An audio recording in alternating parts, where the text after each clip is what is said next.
I could die at any point. Like, I'm gonna put pins in my mouth. A while back, my lovely YouTuber friend Shannon of Shannon Makes, you should really go check out her Victorian home restoration, asked her audience for their sewing-related hot takes, and y'all, she got a bunch. Like, people have opinions. So we thought, what could be more fun than going through them together and giving our takes on your takes? I asked my Instagram audience for some too, and we ended up with so many that we made 2 videos. Part 1 is already up over on Shannon's channel, so if you finish this video and you're having fun, there's more where that came from. I'll put the link in the description. And without further ado, hot takes! So we wanted to start off with the hot take on hot takes, which was a really handy one to get because I think it's a great way to get into this video and why we're doing this. Hot takes can quickly turn into just shaming differences. If it works for you, just do it. 100% agree. I think like we use the terminology of like hot takes because that's just what we're used to, but ultimately the point of having this chat, asking for hot takes, is not to shame anybody's differences. It's more to find your community. Because in the end, it's usually people being like, oh, I feel like I'm breaking a rule. And I love getting to ask people what their version of this is, because then you find the people who are actually doing it just like you. And it celebrates the fact that there are no rules. We're all doing what we want, and that is completely okay. Yeah, there's no one single type of person. There's no single right way to sew. It's like, what works for you? Let's do it. And let's, instead of highlighting differences, let's celebrate diversity and variety. The fact that our brains all work in different ways, and that's awesome. Right in the zone of breaking a rule, I'm gonna start with the pre-washing hot takes. I got several of these, I think because people know that I'm not great at it. But it was interesting to me that all of the hot takes that I got were, I don't pre-wash. There was nobody who was like, my hot take is that I do pre-wash, which is really like a good symbol of like how much of a rule people feel that pre-washing is. Pre-washing fabric takes way too much time and effort. I definitely have gotten to a point where I'm like, there are some fabrics that I do realize will shrink, especially because I'm gonna throw everything in the dryer.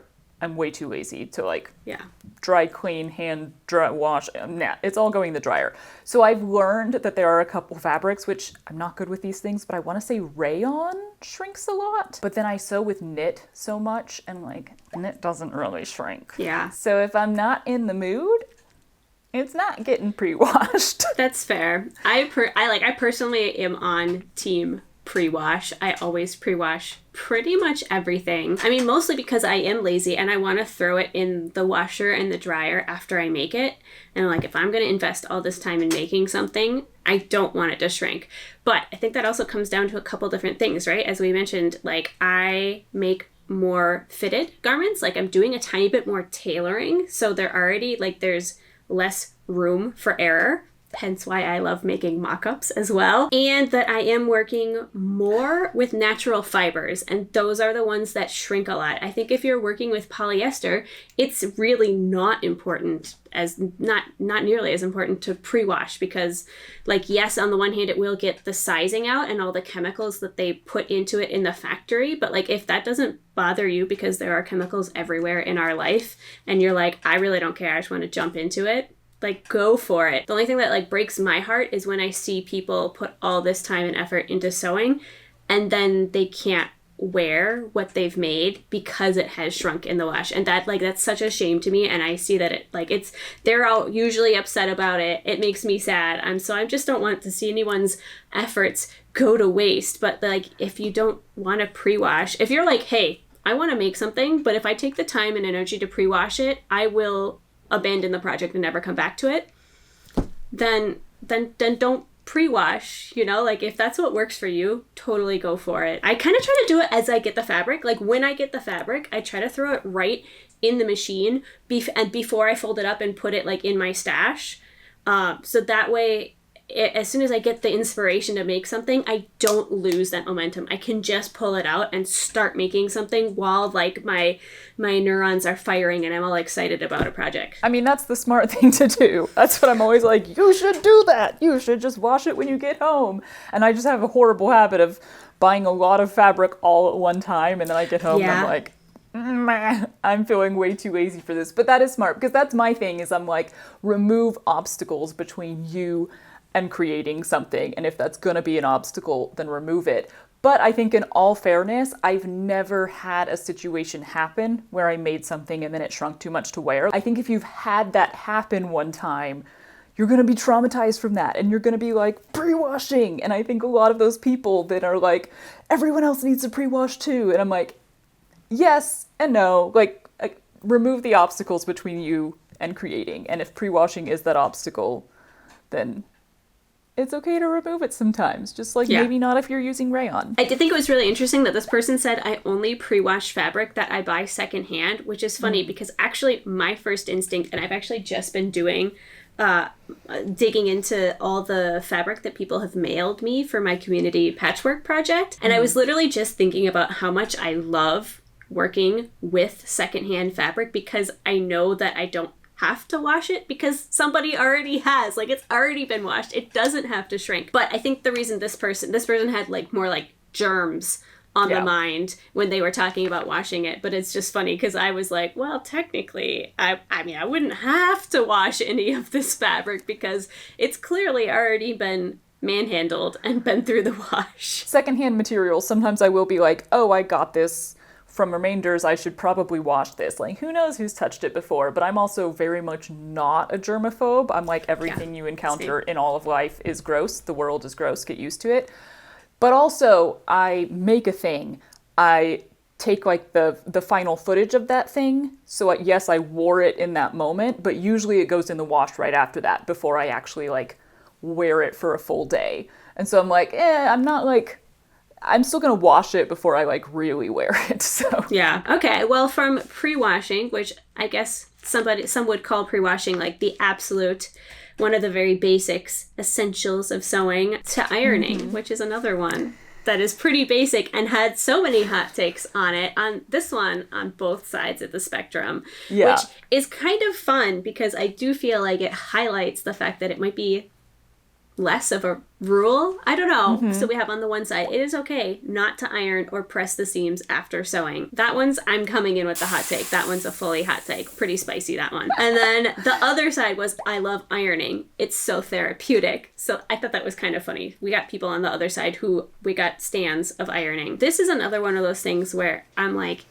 if you are okay with wearing the results, also I say wearing because I think both of us do mostly garments, and I think both of the people who are responding to this are also mostly making garments when they sew. So with that said, I think if you're okay with wearing the results of something you've made where you didn't iron your seams, absolutely go for it. Like, I do it because I feel like it makes my clothing look sharper, and also because I am working with fabrics that iron well. They're mostly natural fibers, because I have tried to iron fabrics that are either a mixed polyester or like they're synthetics, and they just don't iron well. So I totally can see why people will be like, why would I iron? This isn't doing anything. Totally get that. Yeah. But I do love when you're working with like a nice cotton or a linen or something like that, and you iron it and you can like literally see it just like get so crisp.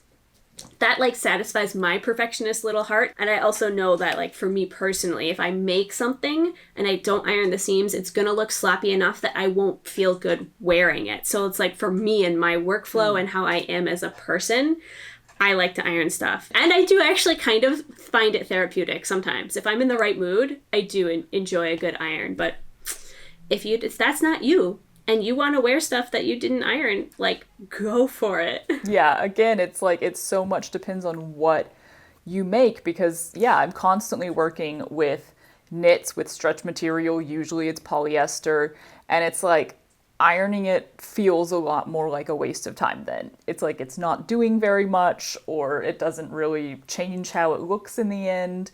And like, you're not making like a comfy knit dress and being like, I need crispness. Like those two things don't really blend.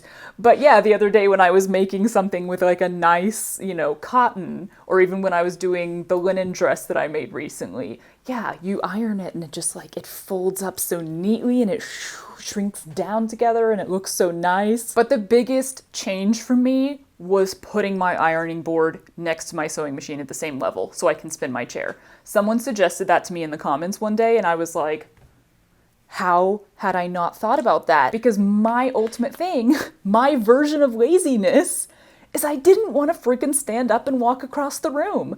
And so then I'd try to be like, sew as many seams as possible so you can stand up, move it all, iron all of these seams at once. But then there's so many things you sew where you need to be like, sew, iron, sew, iron, sew, iron. And the getting up and the coming back and the getting up and the coming back. It did not work for my version of laziness/efficiency. And so I didn't want to iron. Now that I can just go spin, spin back, spin, spin back, world better. So maybe it's just like find a way to make ironing work for you. It's not even just about like laziness, or I preferred the way you called it, efficiency. It's also like a matter of literally for some people it's accessibility, like whether you have chronic fatigue or like if you are a spoonie in any way, shape or form, like literally doing what you just described to like sew and then get up and walk across the room to iron, it's gonna like stretch your project out for so much longer because you might not physically have the energy to go do that. And I will say that like you pretty much named a lot of the solutions that I hear for that, which is, put your iron right next to your sewing machine or like get a little wool mat if you can afford it. So like, everything is like in one place. Mm-hmm. Also batching stuff. Exactly. Like sew as much as possible and then go and iron as much as possible instead of like sometimes instructions, especially commercial instructions are like, sew this seam, go iron it, then sew this completely unrelated seam and then go iron that. And I'm like, wait, why couldn't you have just sewn them all together? But the one thing that you did not necessarily mention specifically, and I will touch on it because I think it's a great idea, is I have a tiny iron.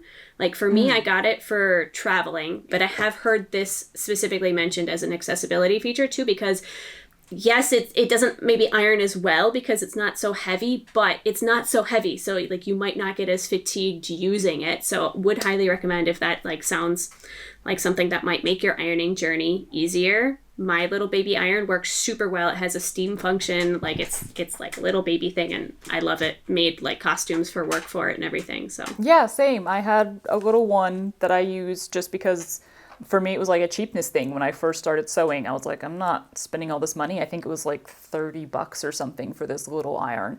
And I mean, I used it for 2 years. It worked. All right, straight to another like core thing in sewing. And for some reason, I got tons of this. So people have a lot of thoughts. Pinning. Pins in general.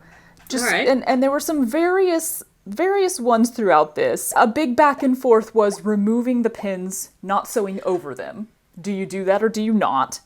But then there was also the concept of, do you pin or not? Do you pin? Do you clip? Do you just hold things and go for it? And people all had a lot of various things. Pinning is mostly unnecessary. I don't use pins for anything. I sew over my pins. No one has died yet.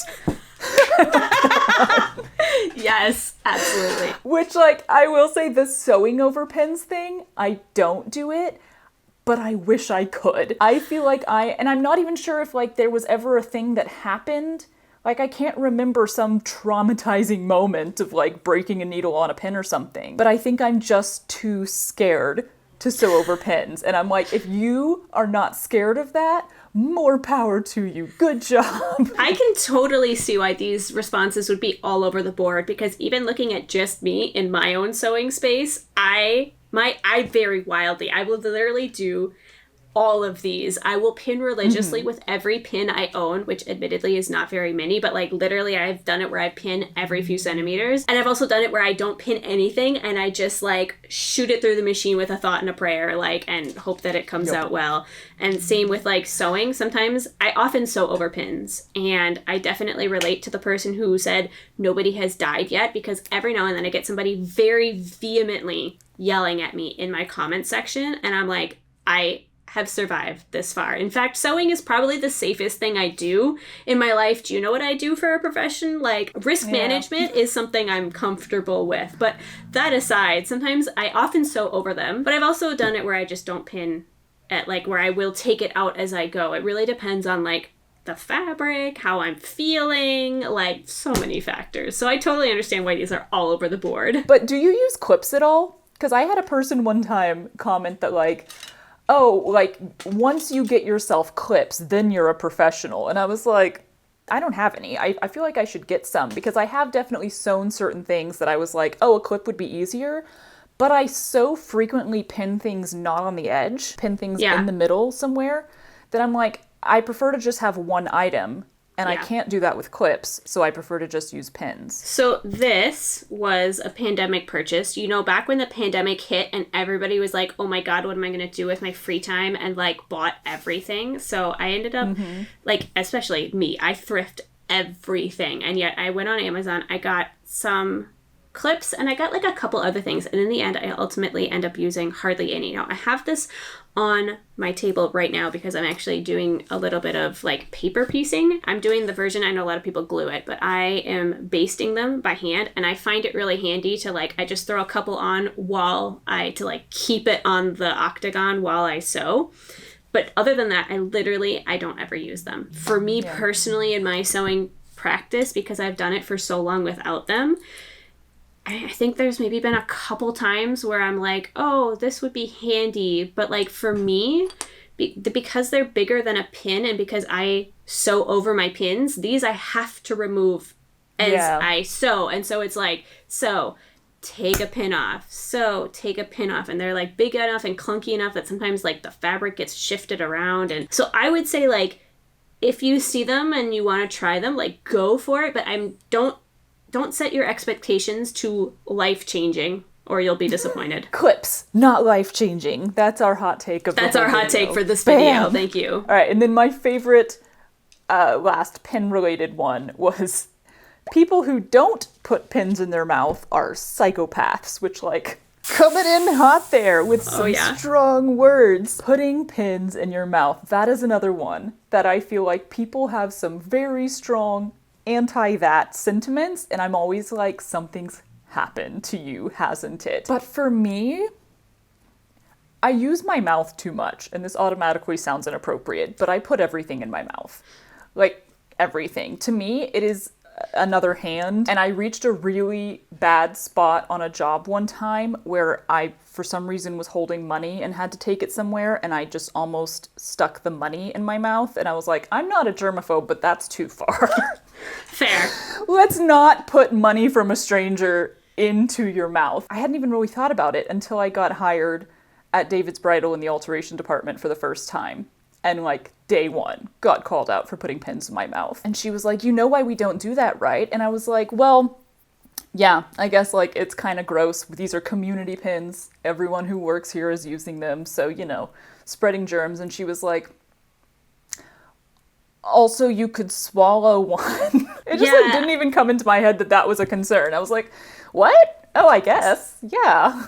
Same here. I think every time I get yelled at, because also, again, this happens with not very frequently, but it does happen. Someone will yell at me for this. And it's like, it's the same thing. I'm like, I literally do so much more dangerous things every day in my life. Like, I am very cognizant of the fact that I have pins in my mouth. Like, I could see somebody, there are people, personality types out there that might legitimately forget that they have pins in their mouth and swallow. Or, yes, a freak accident could happen and you could choke on one of them. But I'm like, I have assessed the consequences of this happening versus, like, the risk of it happening. And I'm like, I am, as a full-blown adult, I am okay with accepting this risk. I'm such a practically minded person that I'm like, every single day involves so many risks. You get, like, how many people die in car accidents? But you're still willing to get in a car because you need to get in a car. You could also just, like, choke on food, but you're still gonna eat because you need to eat. So I'm just like, I could die at any point. Like, I'm gonna put pins in my mouth. Yeah, Thanks. exactly. Totally with you. Well, from pins to needles, because the next one is going to be some hand sewing hot takes. And this one, again, we can see the divide in my audience, because also, like, you know, I have a general sewing audience, but I also have one that's more historically biased into historical costuming. So we got the hot takes that are, on the one side, hand sewing rules. On the other side, hand sewing is overrated, especially if you don't have a lot of free time. And I think whether this is a hot take or not depends on which type of sewing you're doing. Because if you're going to do historical costuming where quote unquote historical accuracy is favored and prized and everybody expects you to be doing hand sewing because that was what was more traditionally done back in the days, then the hot take is going to be, I use my sewing machine. But if you're a normal sewist and you're using your machine, it's going to be weird. And I do get some people stumbling on my videos being like, why are you hand sewing your hems? I don't understand. Can you explain? I don't get it. And I'm just like, for me, I enjoy it. That's why I do it. I don't know. So I thought that was kind of funny. Where do you stand on the hand sewing debate? I really did discover the reason why I don't personally like hand sewing when I did that hand sewing a linen dress project. And it really took until the end of it for me to be like, oh, this is why. And it's because embroidery is my hobby. And so it was like when I have to hand sew on a dress, it feels like I'm turning my hobby into work. So like, yes, technically, I do find hand sewing extremely therapeutic and relaxing. It's just that hand sewing for me takes the form of a 3-year-long embroidery project that I work on for an hour every night. Like, I love that, but I think it's because I do that then when it comes to sewing my clothes, I'm like, God, I don't want to do it. But you know what I also realized recently? The weather has been incredible and I just want to go outside all the time. And so sometimes I'm like, whatever I'm making, I'm like, can I hand sew part of this just so that I can go sit outside and not have to be here tied to my machine? I think there's a certain group of people, that makes them sound very compact, but there are people who like a very slow hobby of any kind is not going to be right for them. They want to make things. And so like hand sewing of any kind is never going to be right for them. And then I think there's people who like to do something slow and therapeutic, but it can be very specific as to what slow, calm, peaceful thing is just right for them. And so like hand sewing might be it. And they might be like, this is the best thing ever. And they just want other people to understand that like, this is so much fun. But that's even somebody else who likes something slow and therapeutic, like that's not necessarily going to be the right thing for them. Yeah, definitely. 100% feel you on the sewing outside. I just redid my balcony. It is gorgeous. It's finally starting to feel like almost summer here in Montreal because we're like 3 months behind you weather-wise. And I'm like, any excuse I can take to go outside is amazing. But I will say, I also have discovered that it is very specific, the circumstances in which I like hand sewing. And that is if it actually comes down to the stitch type. If you want me to do a straight stitch, I discovered this when I was doing my 24-hour pirate shirt. And I originally started out, it was so funny. Like the epiphany was real. So I started out sewing the side seam here by hand. And I was like, I hate this. I hate this. I hate this. I hate this. I hate this. I hate this. And was eventually like, I'm just going to do it. It wasn't a historically accurate pirate shirt. So I was like, I'm just going to do it on the machine. Also, I'm on a deadline. So then I did it, passed it through the machine. But then that same exact seam, literally, I decided, I was like, you know what I want to do? I want to do the historical treatment where you like open the seam allowance up and then you fold each seam allowance down and you fell it down by hand. That I loved. I was like, I will do this for hours and hours, but it's ridiculous. It's literally the same exact underarm seam. But it's like, for me, it comes down to if it's a straight running stitch, shoot me now. If it's like a whip stitch or like felling something down, hemming dresses, I will do it all day.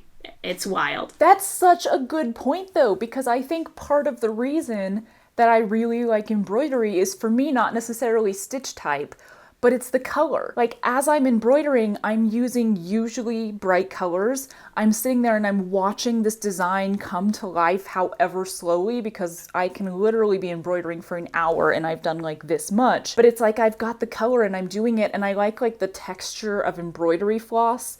And yeah, I've noticed that when I'm sewing with sewing thread, and usually it's just like white sewing thread and you're doing a stitch that you're never going to be able to see, it's also just like I'm just like, oh, this is not the same kind of fun. There's so many specificities for each person's brain that it's like, you just have to find what works for your brain. But then also, I did want to think on a practical side. There's definitely the like historical sewing versus daywear sewing camps for hand sewing, but then I also think there's just sort of the practical time of like time versus equipment. Like I've heard from some people who are like, I can't afford or I don't have space for a sewing machine yet, so I sew by hand. And I'm like, that's amazing. Like, way to not let that limit you. You can absolutely still sew whatever you want by hand. Then you have other people who are like, I have very limited time because of my kids, my family, my job, whatever. So like, I would never sew by hand because that takes way too long in the amount of time I have. And I'm like, that's perfectly fair as well. Like, that completely makes sense. So there is such a practicality side to it that like, if somebody feels like, even if they're making like historical costumes and they feel like, oh, I'm never going to be able to finish this costume because I only have a couple hours after the rest of my life to sew and I'm trying to do it hand sewing, like, do it on the machine then. Do it on the machine so you get it done. And on the other hand, if you're like, oh, I'm never going to be able to start sewing, I don't have room for a sewing machine or a studio, I can't afford to buy one, get yourself a needle and thread and try it that way. Like, remove the blockades, remove the limitations. And someone else pointed out that they love hand sewing because it makes them more mobile and they can do it anywhere, which I think is fantastic. I know I've had conversations with people in my comments who like always, when they're traveling, especially like if you are in a place where you can take public transit to work, like that's a fantastic thing to do on public transit, is just have a little project that you're like hand sewing on. That like that can be a way to get some more time in your day to do the hobby you love. If you like a version of hand sewing, if you hate hand sewing, then this obviously is not the solution for you. All right, moving from hand sewing to what slightly feels like the opposite of hand sewing to me. Yes. Sergers. I liked the one that you got. My 90s sewing machine has made amazing projects happen. I don't need a serger, and I like that it ends with dollar signs. Yeah. They are expensive. And then I loved the one that said, no serger overlocker machines. Wonderful creations. Have you ever tried to rethread one? Evil.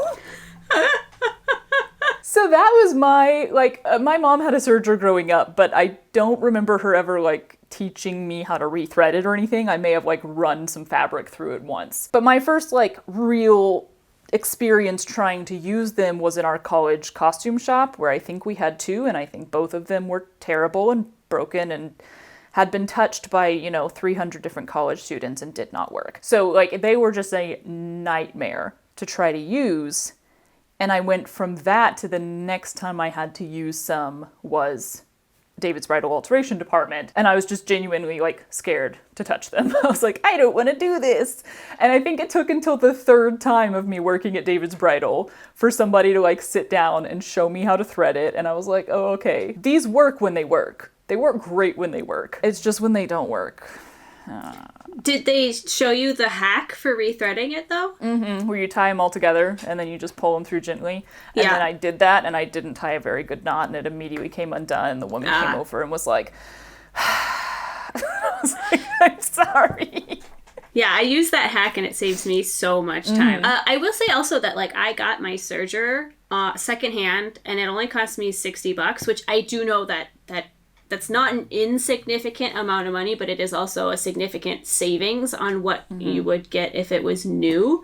And that was about 9 years ago at this point, and it's still going strong, and I should clean it more often than I do. But I also admittedly don't use it that frequently, but I definitely, when I use it, I'm really glad to have it. So I do think it's possible, depending on where you live. I realize I'm also very privileged to be living in a quite large city, so secondhand selection is, generous, but definitely thrifted threads and secondhand machines can, if you're thinking about, do I want to try one or not, that can be also some libraries you can take out machines from libraries. I had people tell me about that for home renovation stuff, but also for sewing machines. So you could check, see if your local library has a serger that you could try to see if you wanted to dip your toes in the water before committing to a purchase. I think that's often the sort of stopping thing, is that because they're more expensive and because there's a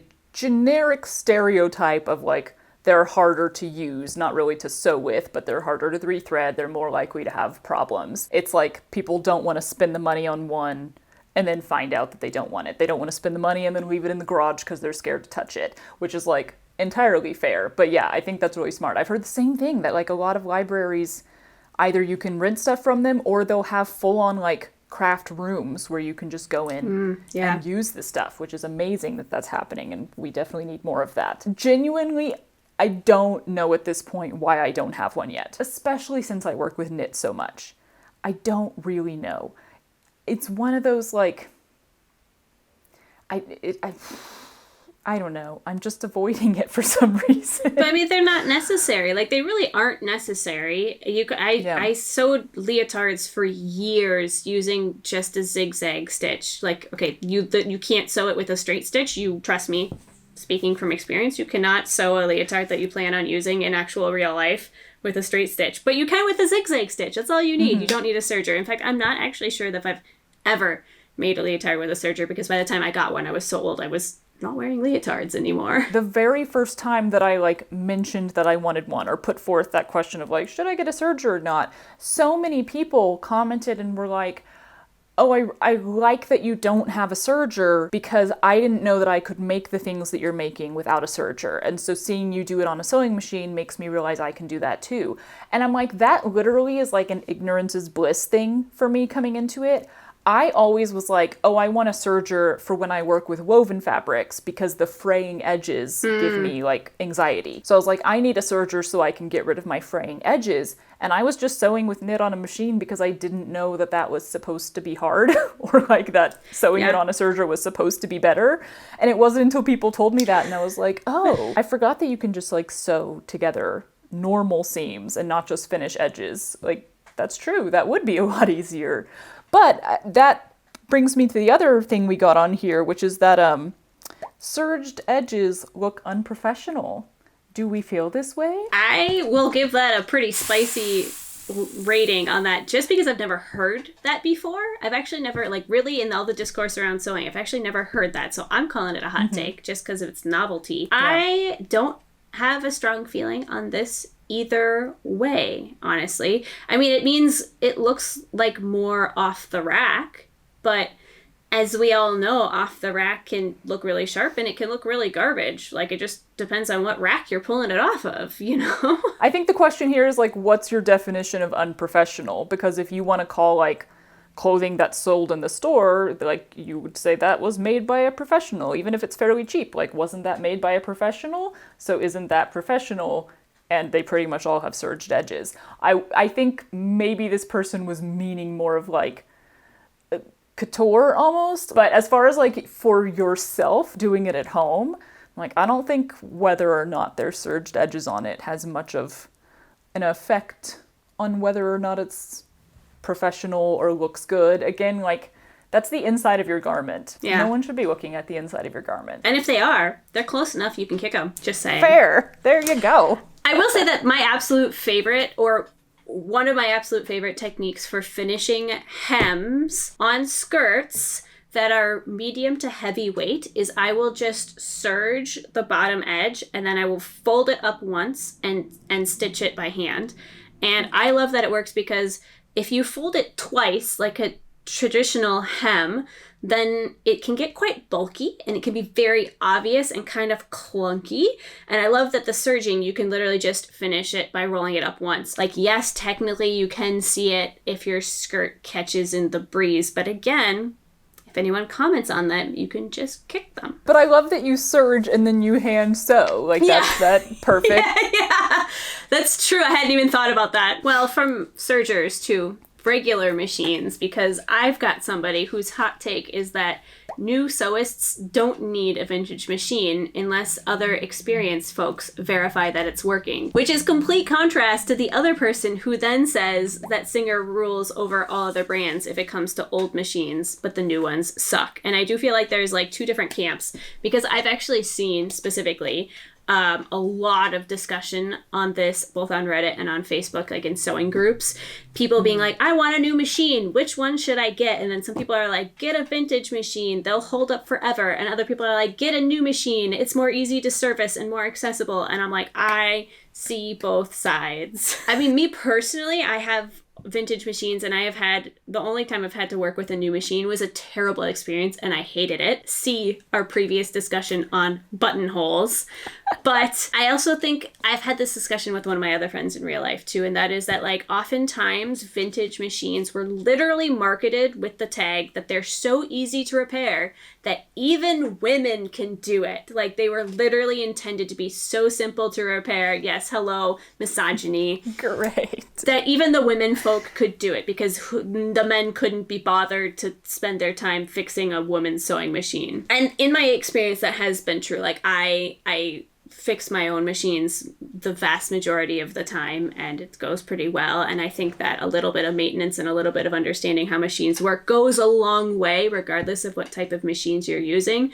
But I do think for me personally, because I am comfortable doing that repair or learning how to do that repair, that vintage machines are infinitely more repairable without like a specific computer specialized technician that just drives me wild. Well, I think we're both very much in the camp of sewing machines don't need to have a computer in them. Yeah. Like, I agree with that. But not every modern machine has a computer in it. So True. it's like, I'm gonna vote for, like, if you're a new sewist, I say don't buy one of the ones with a computer in it. Don't. Yeah. Like, don't complicate your life in that way. On the other side, I will say, when I first was like, I think I'm gonna start sewing again, I started thinking, what kind of machine do I want?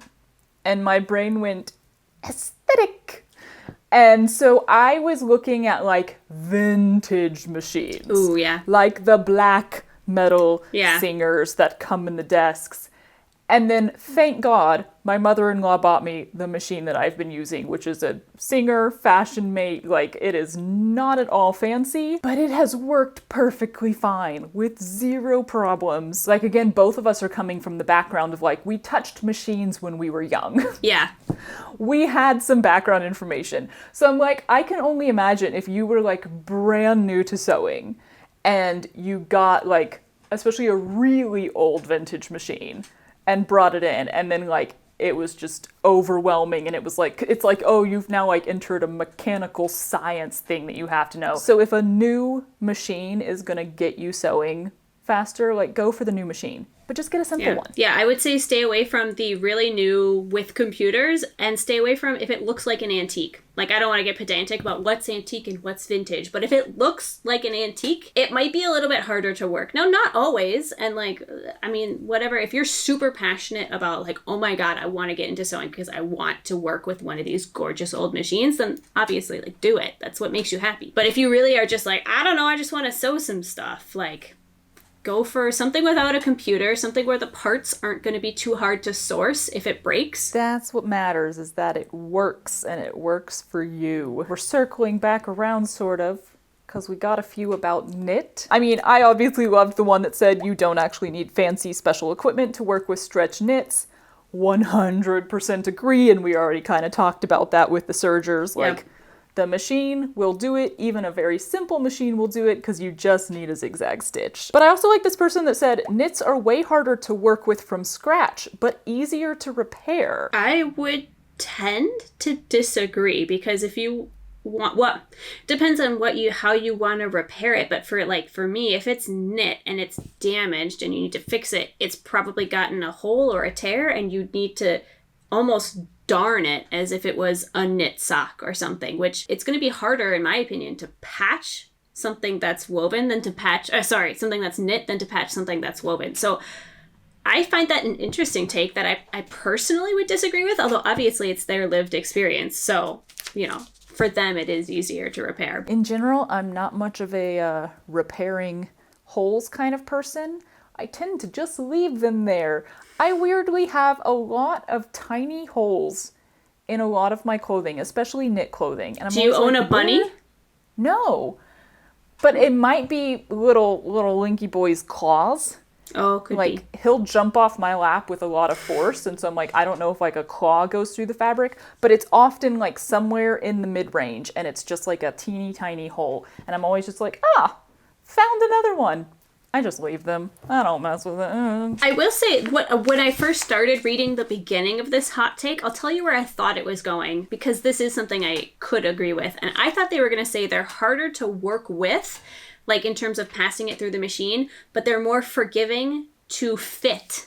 Like, they're more forgiving in the tailoring / your pattern doesn't have to be as perfect. And that I totally do agree with. I think they're way more forgiving in the pattern making, fitting a garment aspect, because they stretch. So it's like, you don't have to be perfect with it, because it's just going to kind of be like, you know, comfy. It's going to adjust itself, you know? Preach. Yes. I mean, this is what I so often come back to is people are like, oh, I'm so surprised that you work with knit so much. Like, it's so hard to work with knit. And I'm always like, I will take the, you know, having to be more careful putting it through the machine in exchange for the fact that I can just be like, and it fits. Like, it just fits. Like, you can stretch it really hard and it still looks okay, or you can, like, not stretch it at all and it looks okay.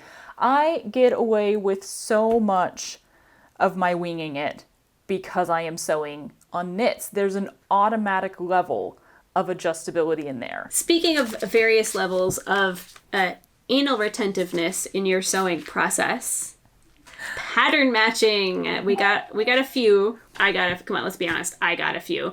I didn't get these. About pattern matching. Somebody coming in with the full spicy hot take of, I don't care about pattern matching. Whereas the other take is, I don't ever underestimate the power of pattern matching. And I will say I'm actually wearing kind of the appropriate outfit for this, because look at that. But you could notice I did pattern match, but then I also played around with it a little bit. Yeah. Well, how do you feel about pattern matching? I mean, honestly, because of the way that it's phrased, I agree with both of these. Yeah. But fair. I am in camp no pattern matching, because I'm in camp no fabric wasting.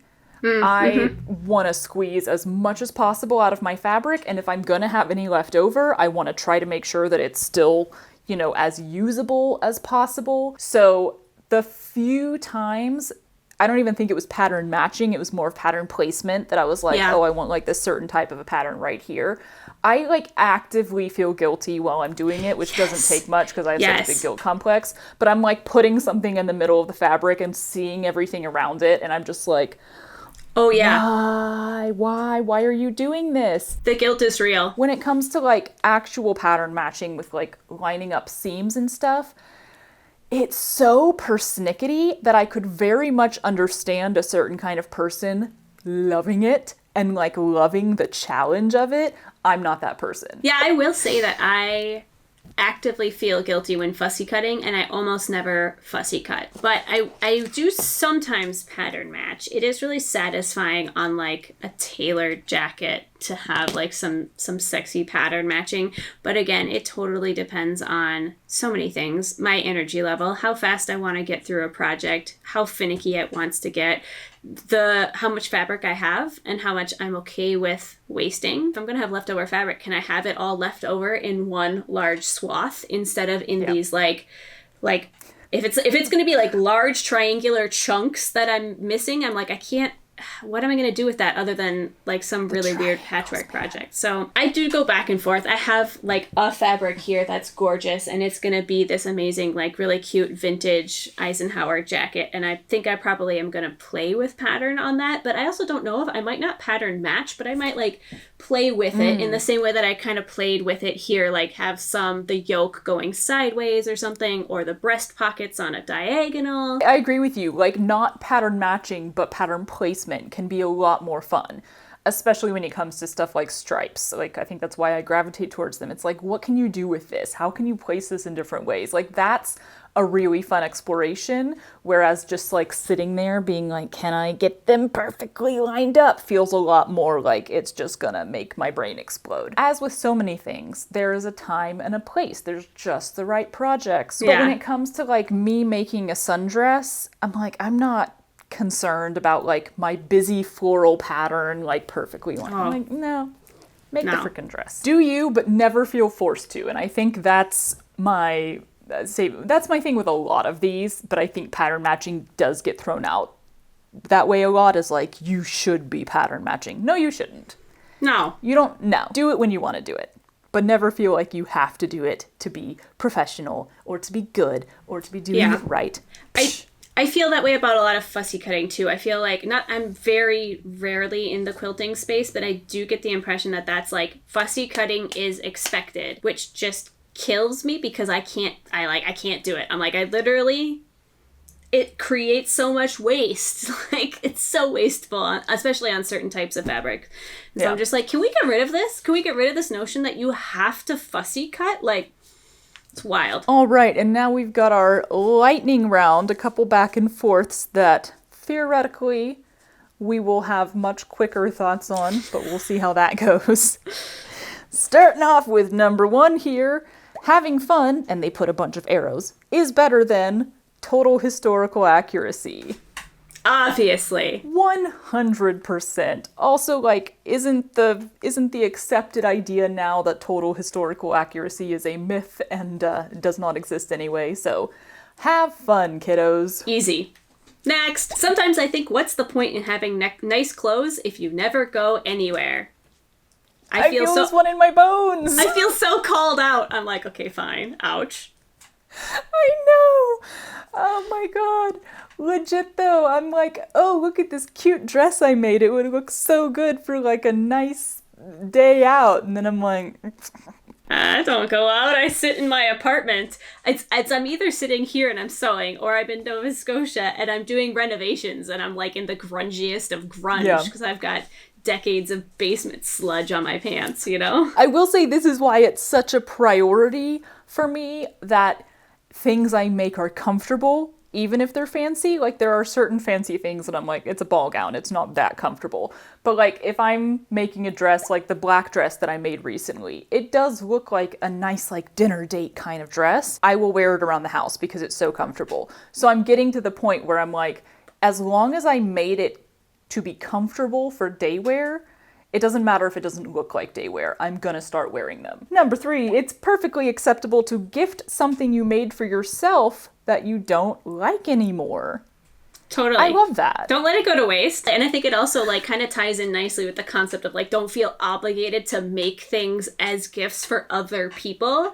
It's like, well, if you want to give them something handmade, give them something that you made for yourself that no longer sparks joy. All right, number 4, Victorian wood nymph lesbian is the superior aesthetic. You heard it here first, ladies and gentlemen. There you go. I mean, I do feel like I need to go look up this aesthetic now, but I have a slight picture in my head and I'm like, seems superior to me. I will say that when this came in on my Instagram, I had been like reposting each response with a somewhat related image, and I had to Google, like I literally typed in like Victorian wood nymph lesbian and it came up with this image. And I was like, okay, not bad. Love it. Number 5, it's okay to not like a project once it's done that you thought you'd love. Been there. Oh, honey, not only is it okay, but like, I hope that doesn't break anyone at any point. Yeah. I have this big thing about like stuff that you like in theory versus stuff that you like in reality. Yes. And it's usually something I talk about more in like a larger sense, but that can literally be watered down to small things. Yeah, no, just move on to the next thing. Make more things. The more things you make, and honestly, I do think that is part of it. I heard someone say once, like, the bigger your body of work is,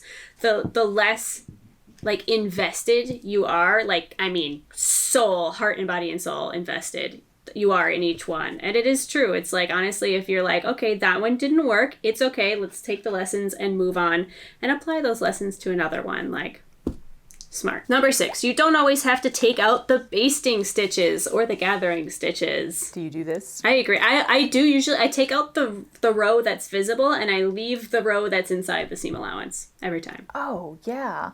I only take them out if they're visible, and I'm such a bad straight seam sewer and seam allowance follower that usually I'm like, just try to get both of them on the inside.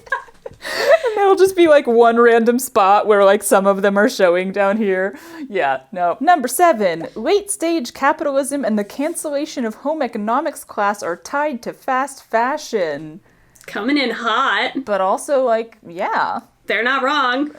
Seems logical to me. Yeah, I think they're spot on. I'd be interested to know, because of course, for many reasons, I never experienced a home economics class, except I did, but homeschooled version, it was just my life. How much sewing was done in home economics? And when did those die? I mean, I never had one, that's for sure, but I'm pretty sure my parents did, so somewhere between their generation and mine. Number 8, buying, thrifting, and finding fabric, and then actually making it something with it are 2 entirely separate hobbies. Separate but related, I'll say. Separate but related, and I'm very grateful that at this point in my life I have both. Because I very much fell in love with fabric shopping. Number 9, measurements are a pain in the arse. I'm not entirely sure what they mean by this one. Yeah, do they mean taking measurements? Do they mean trying to figure out measurements on a store-bought pattern? Like trying to figure out which one you are, because your hips are a size 14 and your waist is a size 16 and nothing's ever, like you're never all one column, I could see them meaning that, because that is an absolute pain in the arse and just stupid as crap, and I hate it. If you aren't working with elastics, straight stitch is the only stitch your sewing machine needs. Yeah? Yeah, pretty much. Totally. Tying thread ends, something I don't do. I didn't know this was a thing. Tying thread ends. I think they mean like when you pull it out of the machine and you go clip, and like, are people tying those? Ooh. The only time I've ever done that is I will do it on darts, because that gives you a really clean finish on your darts. Is like you don't backstitch, you just run all the way off the fabric and then you tie that. That's the only time I've ever done that. I mean, maybe it's somebody who's not into backstitching.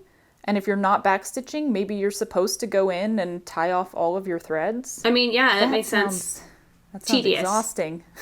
Yeah. Don't tie off your threads. We're on your side. Don't do it. Oh, speaking, actually, this ties into the next one. Number 12, I almost never backstitch, especially if there's a stitch line crossing it. I am team backstitch most of the time, which is annoying because actually at the moment my machine is acting up and it loses the tension as it goes backwards. So I do have to do the thing where you pivot the fabric 180 to backstitch. Oh, you're committed.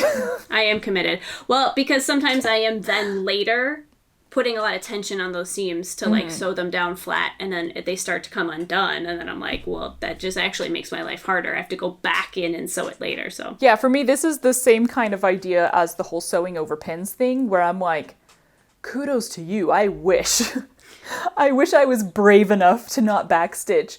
I backstitch way too often, and it's become so habitual for me that I'm like basting something. Not that I do that much, but I'm like, this is a seam I'm probably going to have to tear out, or I'm definitely going to have to tear out, and I still backstitch. And then I'm like, why did you just do that? Number 13, the quilt police is right about heat erasable pins they don't erase. Get a water-soluble pin instead. This is a spicy one for me. I have a feeling this doesn't mean as much to you, but... No, because I use heat erasable pens and I've never had a problem with them, so I'm intrigued to hear your story. Well, I'm with you. I don't have a problem with them. And I was embroidering back in the day when heat erasable pins kind of came on the scene. Ooh. The thing is, they're right. There are some fabrics that it will leave a ghost line on, which is why I always tell everyone, because I'm like, use a heat erasable pen. I say test it. Yep.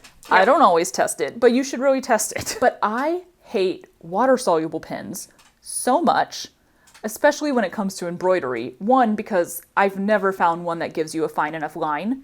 They always are thicker, and when whatever kind of ink it is, when it hits the fabric, even if it comes from a smaller thing, it spreads slightly. And in embroidery, when you're getting into really small stuff, you cannot have a line that's even half a millimeter wide. That's already too wide. You're already like, where do I stop that? I also just hate having to wash it out. I don't like getting stuff wet. I can say I've never tried the water soluble pens. I only recently started using heat erasable pens because I don't know. I don't use that many fancy tools in my sewing, but I wanted to do a couple corsets, and those you have to be pretty precise on them if you want them to fit properly, right? So I was like, okay, this seems like a great time to try the heat erasable pens. And yeah, I just tested it and it was fine.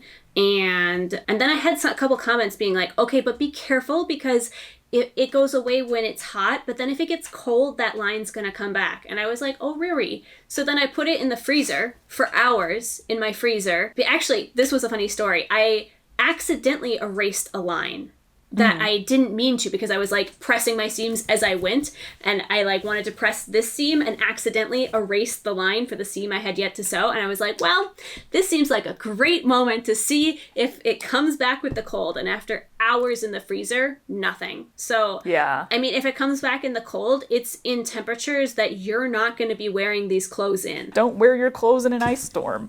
Exactly. Or if you do, don't look at them too close. Like, who cares? Okay, last one. French seams are overrated. Yes or no? Are they? Are people, maybe I'm not around people enough, but are people generally like, ooh, French seams so fancy? Like, is that the general reaction? I think there's a general impression that, like, ew, it can be a nice, fun finish. It gives you a really clean look. And, like, yeah, I did these with French seams. I like them. I just like opening the inside of my garments, and it gives me a pop of joy to like see that the inside looks kind of like a little extra secret fancy touch. But I'm not sure. I mean, apparently this person is under the impression in their spheres they are feeling pressured to use French seams. Or maybe it's sort of a feeling of like, anytime somebody does use French seams, which I think I've probably been guilty of this too, like when we show using French seams, we tend to be like, ooh la la, I'm using French seams kind of thing. So like maybe that makes them feel that like, oh, the fanciest thing you can do is use French seams. I would definitely agree by this point, when I use them, like I don't even find it worth mentioning anymore. I think when I first started using them, because there's this idea of like, it's harder, you have to figure out how to use a French seam, it was much more of like, I'm gonna use French seams. I'm gonna figure this out. And so maybe it's that kind of idea of like, that makes it feel like, oh, there's something special about these. And I think it very much in the beginning was just because it was like, this was harder for me to figure out how to do.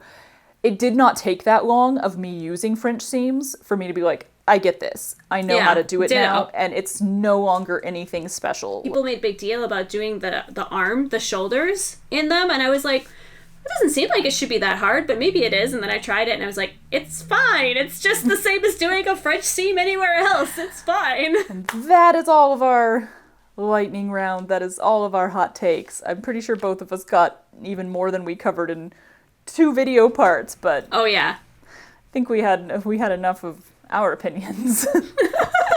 Which just means it's time for your opinions. So you got to let us know in the comments below, which are your favorite hot takes? Which ones do you agree with? Which ones do you think we are incredibly off base with? Because that's always fun. Keep it polite, keep it fun, but go wild in the comments or wherever they're putting them these days. Do you like to iron or do you hate it?